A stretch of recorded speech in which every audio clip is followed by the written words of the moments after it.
We're live, and today I have the pleasure of speaking with Luke Jenkins, an amateur MMA fighter from Tennessee who is gearing up for his next fight at New Line Cage Fighting on March 8th. Look, thank you so much for joining us today. How are you feeling as your fight night approaches? I'm feeling good. I'm training pretty hard. Just every day is a step closer, so nothing to be worried about or just another thing. Definitely a little bit less than a month away, so energies are starting to feel a little bit more, right? For sure, for sure. Before we jump right into it and talk about your preparation and training camp, I want people who are watching us today to get to know you a little bit more. So, how did you get involved in the combat sports world?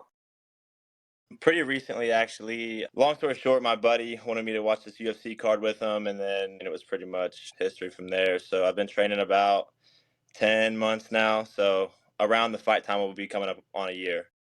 So Absolutely. So, you've been doing this for a year, you've been training, sparring, practicing. What would you say is your favorite thing about the sport and your least favorite one as well?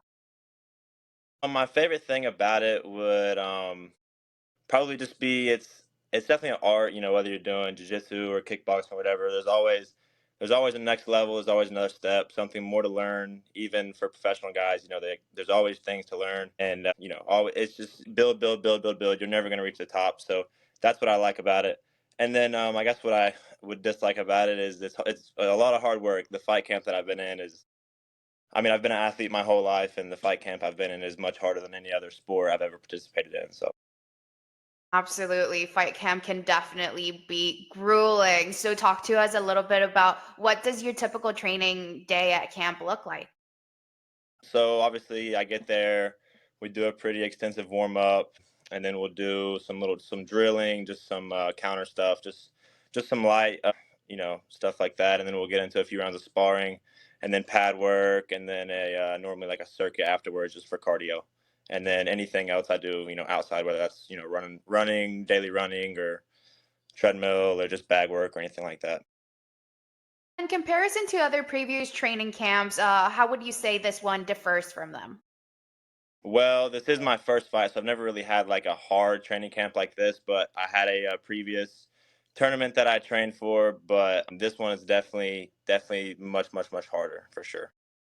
Absolutely. And you've been doing this for a year now. You've been practicing, you've been training. By this time you obviously have your own particular style of fighting. How would you describe your style? Well, I'm a little taller, so charging in is definitely not my style. I normally like to just kind of keep a little distance and you know kind of that matter, kind of in that way.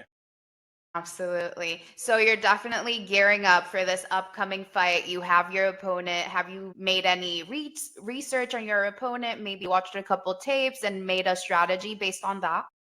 Well, I just, as of I guess 2 days ago or yesterday, found out what the guy looked like and how long he had been training for. And I don't really know a whole lot about him. I don't really even know how tall he is or if he's had any fights or how he fights. So, I don't really have any information to base off. So, just kind of doing everything normal, just training for anything really, and expecting, just being ready to expect anything. What's your opinion on watching some tapes on your opponents? Because this is a split decision between fighters. Sometimes they really like it, and other times they're like, I do not want to do that to not get in my head and expect something completely different from what I'm gonna get in the ring.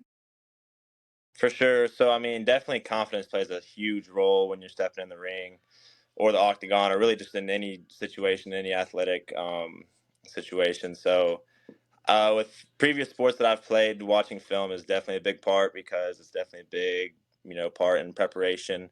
But as far as fighting, I mean, I can see how I personally would like to watch tape to know exactly who I'm fighting, how he likes to fight, and what I need to be training, and how what to expect. I would definitely, I'm more on that side. But I can see how if you watch this guy and he looks really great, and then your confidence level drops, and then it's just you're in your own head before the fight even starts. Or even the skill levels. As a fighter, you advance so much in such a short period of time that you might see a tape from 4 months and they're fighting completely different currently. True, 100%, yeah, for sure. So this also comes along with like the mental preparation. You talked about building that confidence, and MMA is definitely not only like a physical but also very mental as well. How do you prepare yourself mentally? Well, I mean, obviously, everyone's gonna have nerves and stuff going into the cage. Um, as far as that, preparation is really everything. If you know that you've prepared the right way and you've put in the time, you've put in the hours, you put in the work, then there's really nothing to be worried about. If your cardio's up, if your training's good, then really nothing to be worried about. So that's a big part. Preparation goes into the mental side as well. And do you in particularly have any pre-fight ritual or anything that you like to do to get like all those nerves calmed down? I'm definitely just staying loose, just music, just sitting there, definitely just praying the whole time. I'm very religious, so if I have worries or nerves, I normally just, bestow that up to the Lord, and that normally does the trick for me. Before a football game or any type of athletic event, I've always gotten super bad nerves, so just relaxation, just taking a second, just taking a prayer, and then just sitting still, just being calm, breathing, that sort of thing. So Absolutely. And for this particular fight, have you had to make a cut or gain a little bit of weight? How's the nutrition looking? I didn't have to cut too much weight. I've been, pretty good on my diet and training hard, so I've been dropping pounds. So I really won't have to. I mean, I'll probably have to cut 4 or 5 pounds before the weigh-in, but nothing terrible for sure. Are there any tips or tricks that help you drop those 4 or 5 pounds? Just nutrition, diet, 100%. A lot of people would, for some reason, miss that. I mean, it's really just high protein, low calorie, and then hard work. I mean, you'll lose weight for sure. Absolutely. I know that there's a lot of athletes that also have like combining that whole foods diet with supplements, vitamins, maybe creatine at times. Do you in particularly consume any of those?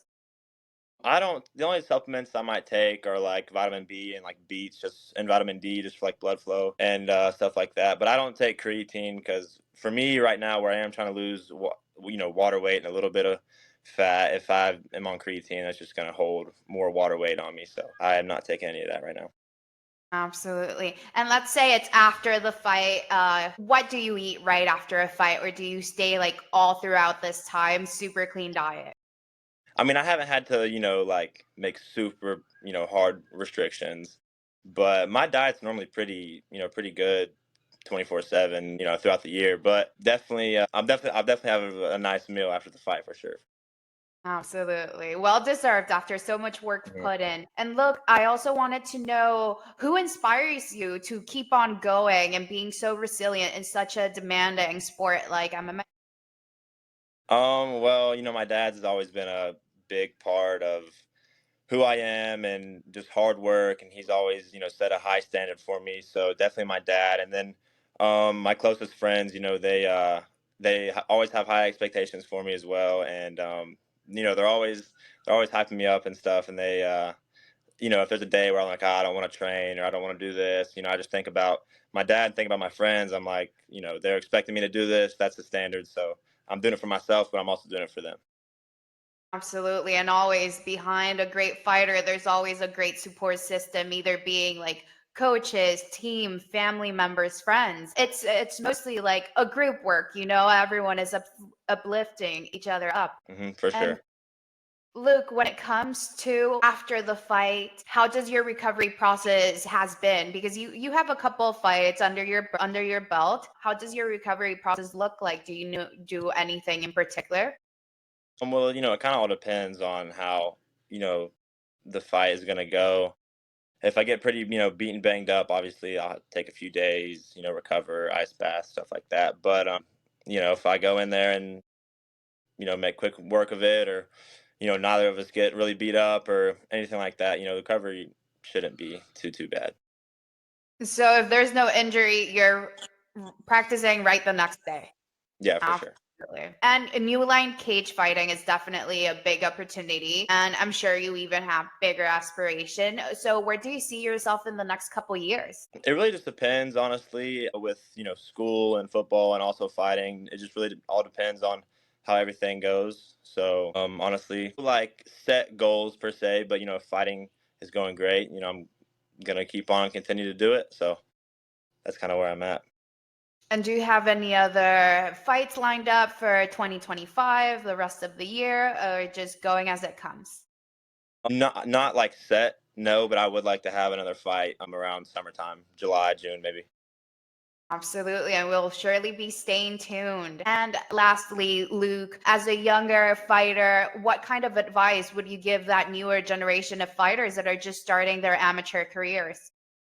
Just consistency, just whether it's a little bit every day or just making sure you're getting a little bit better every single week, not taking breaks. That would be my biggest thing to tell them. Just stay consistent and don't burn Absolutely. yourself out. Don't burn yourself out. Just be consistent. Don't do too much. Don't do too little. Just be consistent.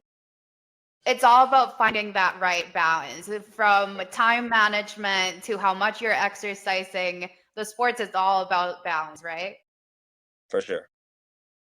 And Luke, before we wrap up, would you like to let everyone know when and where the fight will take place? And if they can't watch it live, they can watch it. If they can't watch it in person, they can watch it live on Millions Doc. Yeah, so it's going to be in Cattlesburg, Kentucky. I believe New Line Cage Fighting online. You can buy the tickets there. I believe they have a pay-per-view as well if you want to stream it. So yeah, those are the two options. And then afterwards, it will be posted on YouTube. The day after. Perfect. And Luke, I also wanted to give you some time for you to shout out maybe your social media, coaches, anything you'd like to say right now. I mean, yeah, my Instagram is Luke Jenkins 10. If you want to stay updated on how the fight goes, if any of my boys see this, shout out to y'all. And then my coach, obviously, who's been in the gym with me. He's a great dude, so I'm excited to have him in my corner. Thank you so much, Luke. I've had an incredible time hearing about your journey and preparation for your upcoming fight. We wish you the best of luck at New Line Cage Fighting on March 8th. We'll be watching and we'll be cheering for you. Thank you so much for your time. Hey, thank you so much. Thank you, Luke. Have a great day. Bye bye. You too. Bye bye.